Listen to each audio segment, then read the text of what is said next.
Chapter 4. When Mordecai perceived all that was done, Mordecai rent his clothes, and put on sackcloth with ashes, and went out into the midst of the city, and cried with a loud and a bitter cry, and came even before the king's gate, for none might enter into the king's gate clothed with sackcloth. And in every province, whithersoever the king's commandment and his decree came, there was great mourning among the Jews, and fasting, and weeping, and wailing, and many lay in sackcloth and ashes. So Esther's maids and her chamberlains came and told it her.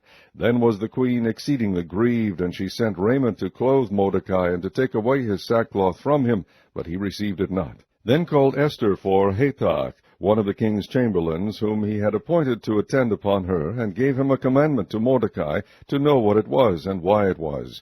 So Hathach went forth to Mordecai unto the street of the city, which was before the king's gate. And Mordecai told him of all that had happened unto him, and of the sum of money that Haman had promised to pay to the king's treasures for the Jews, to destroy them. Also he gave him the copy of the writing of the decree that was given at Shushan to destroy them, to shew it unto Esther, and to declare it unto her, and to charge her that she should go in unto the king, to make supplication unto him, and to make request before him for her people. And Hathach came and told Esther the words of Mordecai.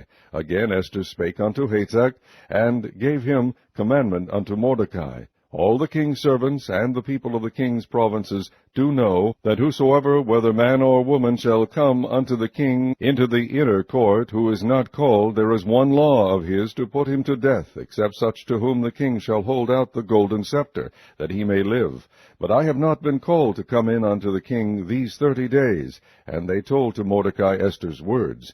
Then Mordecai commanded to answer Esther, Think not with thyself that thou shalt escape in the king's house more than all the Jews. For if thou altogether holdest thy peace at this time, then shall their enlargement and deliverance arise to the Jews from another place. But thou and thy father's house shall be destroyed, and who knoweth whether thou art come to the kingdom for such a time as this?